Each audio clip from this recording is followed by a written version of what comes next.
I have to say that I'm really impressed by seeing so many people in this room for the official launch of the Svoboda Satellite Package.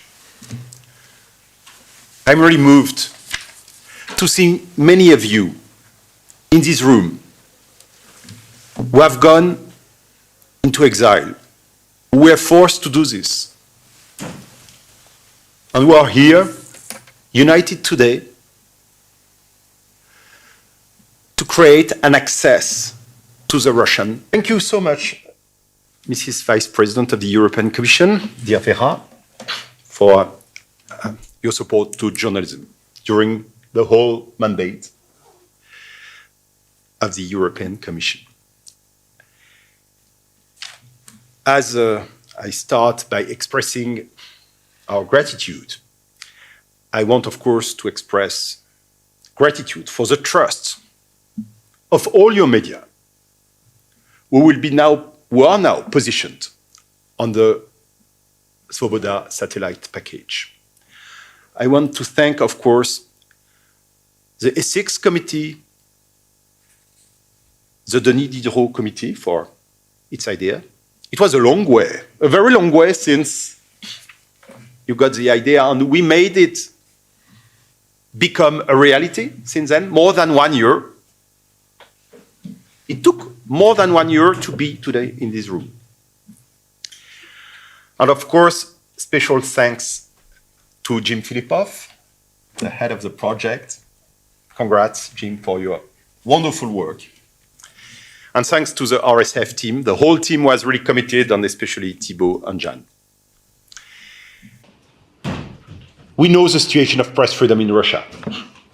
Russia is now ranked 164 out of 180 countries in the World Press Freedom Index published by RSF. At least 28 journalists are right now imprisoned in Russia. Since Vladimir Putin took power, 40 journalists were killed in Russia. More than 1,500 journalists had to go into exile after the attack on Ukraine.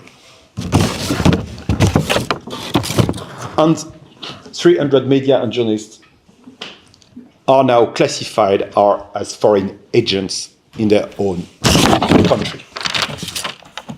We know that 2/3 of the Russian public is informed or disinformed through TV.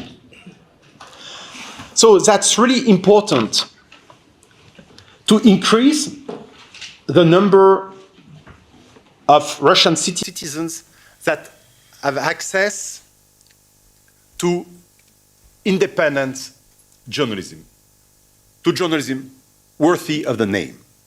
And you do represent this. According to figures, there are between 6 and 9% of the Russian public that has today access to independent journalism. We have to make this number much bigger. And this is one of the purposes of the Svoboda Satellite Package. RSF has been doing a lot.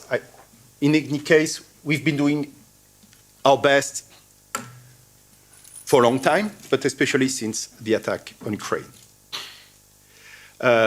We have lodged 8 complaints with the International Criminal Court and the Prosecutor General of Ukraine, and 2 complaints with the French courts. We are in touch and do support 90 media, Russian media, in exile. We have helped 150 journalists to go into exile.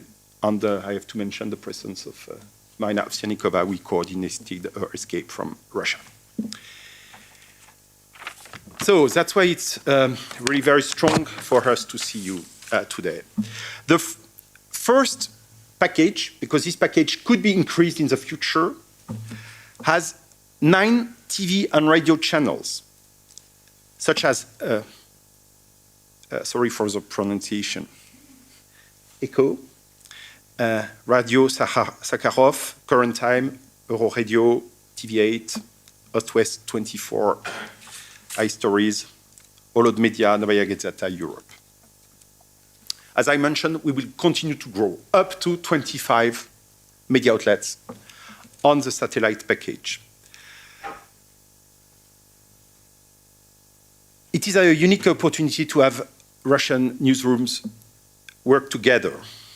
Now is clearly time to unite, to mutualize, and to show the diversity of Russian journalism. I will just quote Sergei. No, you will not have a last name for security reasons. Sergei is a Moscow resident who is currently viewing the package. He informed us a few days ago as follows. When I learned about the Svoboda Satellite Package, I felt grateful to know that such a project exists. I can easily access these new channels on my dish. Thanks to it, we, citizens,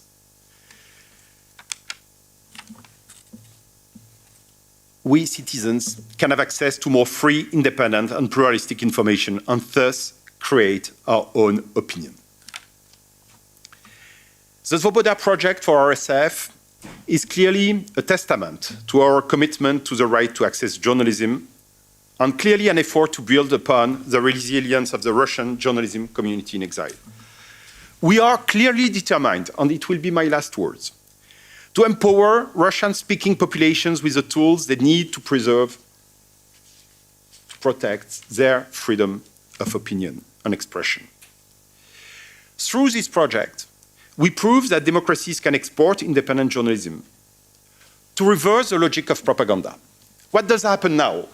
We have despotic regimes which export their propaganda toward democracies.